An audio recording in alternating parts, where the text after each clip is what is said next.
Oke, pada saat saya menerangkan tentang konten ini, masih banyak orang yang kebingungan tentang fungsi dan cara kerja sebuah kabel. Ada yang coklat, kemudian ada yang biru, kemudian ada yang kuning. Padahal nih, kabel ini merupakan suatu elemen penting dalam sebuah instalasi listrik. Juga kabel ini sangat sering kita jumpai di kehidupan sehari-hari. Misalnya untuk charging HP, kemudian dari stop kontak, kemudian untuk colokan-colokan listrik alat elektronik yang lain. Itu semua pasti menggunakan sebuah kabel. Nah, karena kabel ini begitu penting dan masih banyak orang yang belum memahami tentang cara kerja sebuah kabel listrik ini, pada kesempatan kali ini saya akan coba uraikan dari A sampai Z tentang kabel listrik. Nah, bagi sobat yang penasaran tentang cara kerja, apa itu kabel, bagian-bagian di dalamnya, terus mengenali jenis warna kabel, dan cara memilih kabel itu sendiri, di kesempatan kali ini mari kita uraikan bareng-bareng mengenai kabel listrik ini.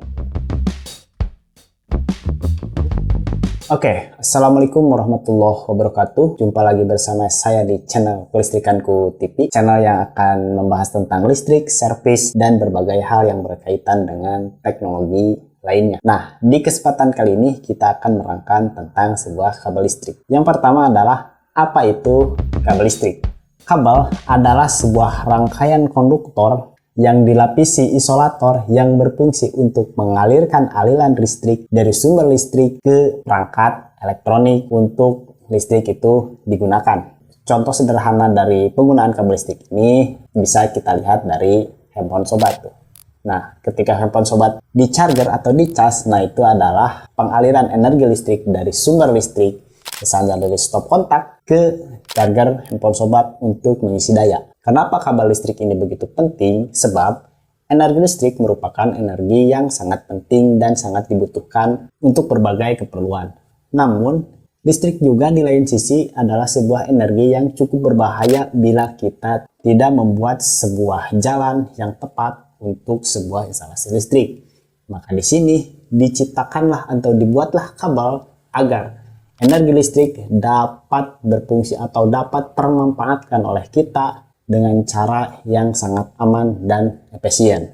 Kedua, bagian-bagian kabel listrik. Nah, secara umum kabel listrik itu memiliki dua bagian yang paling penting. Yang pertama adalah konduktor dan yang kedua adalah isolator.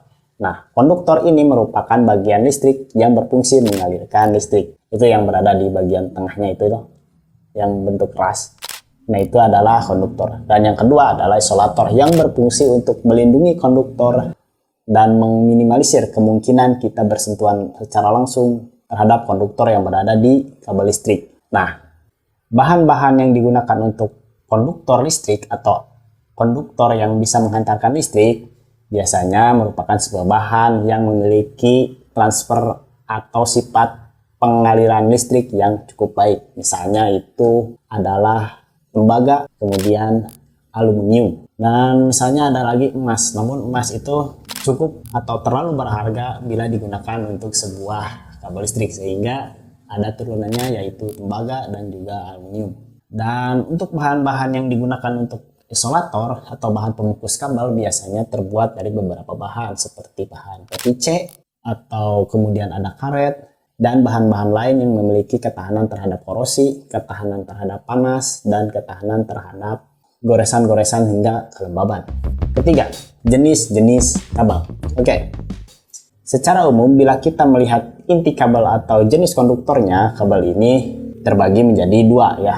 Yang pertama adalah kabel berinti tunggal dan yang kedua adalah kabel yang berinti serabut. Nah, kabel berinti tunggal ini biasanya itu harganya lebih murah, lebih praktis, namun lebih kaku sehingga tidak direkomendasikan digunakan untuk berbagai keperluan yang fleksibel seperti untuk bor listrik, untuk charging HP, dan keperluan-keperluan lain yang membutuhkan fleksibilitas tinggi. Umumnya kabel yang berbentuk inti tunggal ini biasanya digunakan untuk instalasi listrik, karena di instalasi listrik ini kabel-kabel yang digunakan diam ya kan. Nah, jenis kabel yang kedua adalah kabel serabut. Nah, kabel ini lebih fleksibel sehingga banyak digunakan untuk berbagai keperluan yang membutuhkan fleksibilitas tinggi terhadap kabel listrik. Ya, seperti untuk bor, untuk gerinda, untuk charger HP, charger laptop, dan hal-hal lainnya. Itu biasanya menggunakan kabel serabut. Nah, untuk membedakan kabel serabut, kabel tunggal atau kabel yang memiliki inti lainnya yang memiliki bentuk yang lebih unik, biasanya kabel ini memiliki kode nama ya. Misalnya ada yang paling sederhana ada NYA, ada NYM, NYAF, NYY, dan lain sebagainya. Contohnya seperti NYA. N di awal kalimat sebuah kode kabel mengartikan sebuah inti yang digunakan, dan N mengartikan bila inti kabel tersebut adalah tembaga. Kemudian di baris kedua ada Y yang membuktikan sebuah isolator yang dibuat dari PVC. Kemudian ada A yang menunjukkan bahwa kabel tersebut berinti tunggal. Kemudian ada NYM misalnya. N adalah tembaga, Y adalah PVC, isolasi PVC, dan kemudian M yang berfungsi yang berarti multi atau lebih dari satu. Oke. NYAF nih. Nah, NYAF ini biasanya memiliki arti N tentu saja tembaga, Y artinya isolasi, PVC, A artinya inti tunggal, dan F berarti inti tunggal tersebut serabut. Oke, lalu berikutnya NYM HY. N adalah kabel dengan tembaga, Y dibungkus dengan PVC, M dengan inti multi, H tipe ini serabut, Y dibungkus lagi dengan PVC. Oke, dan masih banyak jenis lain yang bisa sobat baca selengkapnya di konten yang sudah saya uraikan di blog saya ya. Yang keempat, cara memilih ukuran kabel yang tepat. Kenapa memilih ukuran kabel ini sangat penting? Maksudnya adalah memilih ukuran luas penampang atau diameter ya. Dari istilah kabel ini tidak ada istilah diameter, yang paling umum digunakan adalah luas penampang dari sebuah kabel. Dan kenapa memilih ukuran luas penampang kabel ini sangat penting? Karena bila kita memiliki daya atau kebutuhan energi listrik yang lebih besar, tentu saja membutuhkan inti kabel yang lebih besar pula. Sebaliknya, bila kita hanya membutuhkan energi kabel atau hanya membutuhkan listrik yang cukup sedikit, maka cukup menggunakan kabel yang memiliki luas penampang yang kecil. Kenapa ini penting? Karena bila kita membutuhkan energi listrik yang cukup besar namun menggunakan kabel yang kecil, itu bisa mengakibatkan sebuah kebakaran. Karena luas penampang kabel tidak mampu mempertahankan dayanya sehingga mengeluarkan panas. Begitupun juga sebaliknya, bila kabel listrik yang digunakan terlalu besar, maka efisiensi mengalirnya konduktor akan melemah. Lalu yang kedua dan yang paling penting adalah harga kabel tentu akan lebih mahal dan tidak sesuai dengan kebutuhan kita. Oleh sebab itu, penting untuk memilih jenis kabel yang pas sesuai dengan standar atau pas sesuai dengan aturan yang tersedia.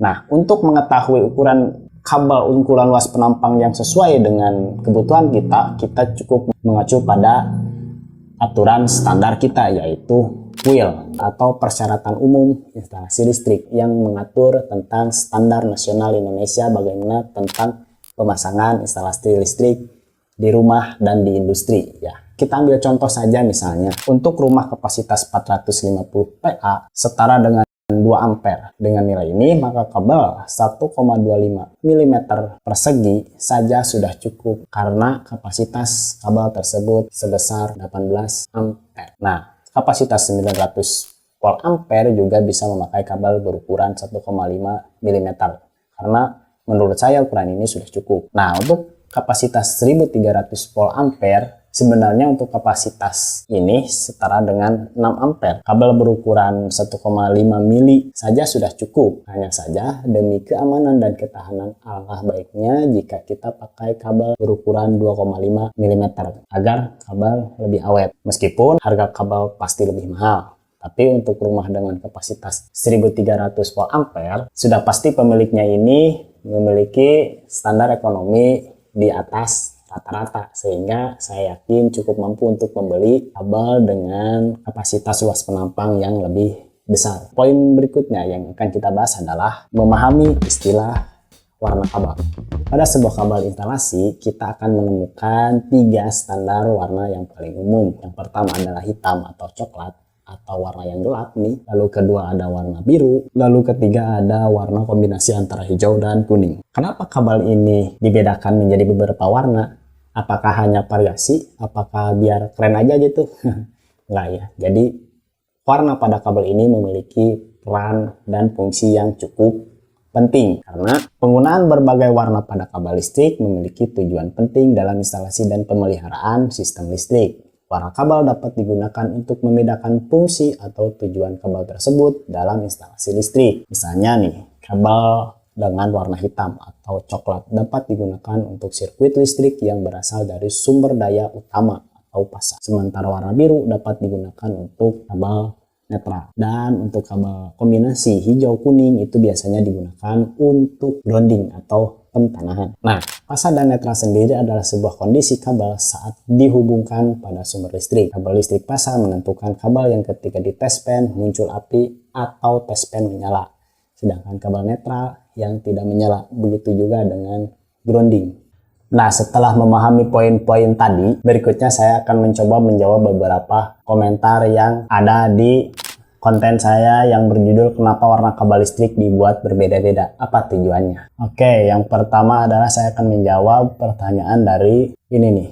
Bang, mau nanya, kabel colokan di mesin cuci itu ada 3 warna. Nah, itu matikan colokannya. Saya mau ganti colokannya, tapi cuma 2 tembaga doang. Apa bisa disambung dengan 3 tembaga itu? Oke, jadi yang terpenting untuk bisa menjalankan sebuah alat elektronik seperti mesin cuci atau kulkas atau lain-lainnya, itu cukup menggunakan 2 kabel ya. Yang pertama itu kabel pasa dan juga kabel netral. Kabel pasa itu yang ketika di tespen ada apinya, dan yang netral itu yang tidak ada. Nah, sebetulnya untuk 2 kabel itu sudah bisa menghidupkan mesin cuci. Namun untuk kabel ketiga itu biasanya diterapkan pada sebuah pentanahan untuk pengaman bila mana terjadi berbagai masalah instalasi listrik. Jadi 2 aja sudah cukup.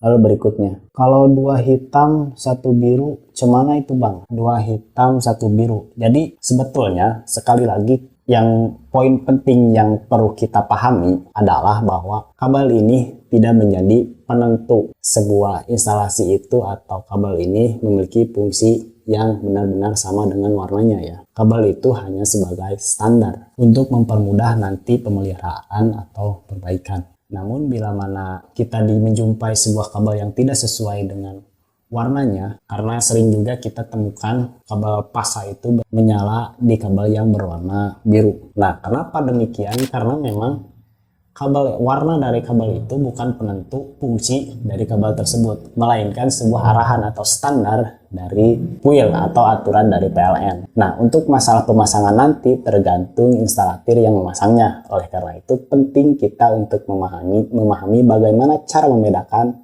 kabel pasa dan kabel netral, supaya kita tidak ketergantungan nih pada warna kabel. Ini warna kabel apa.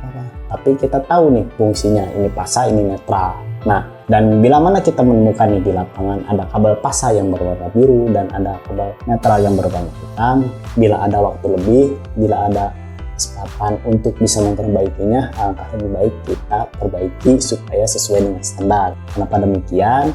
Karena ini untuk menjadi sebuah kemudahan pemeliharaan dan juga perbaikan. Lalu kemudian malah bingung ya, tutorial bertele-tele. Oke, terima kasih sarannya, saya akan coba perbaiki bagaimana cara menyampaikan jadi lebih baik ya. Terima kasih. Oke, mungkin dicukupkan dulu sekian pembahasan kali ini mengenai bagaimana memahami kabel listrik. Semoga bisa bermanfaat. Mohon maaf bila banyak kesalahan. Bila masih ada yang ingin ditanyakan, mari kita diskusi di kolom komentar. Demikian, Assalamualaikum warahmatullahi wabarakatuh.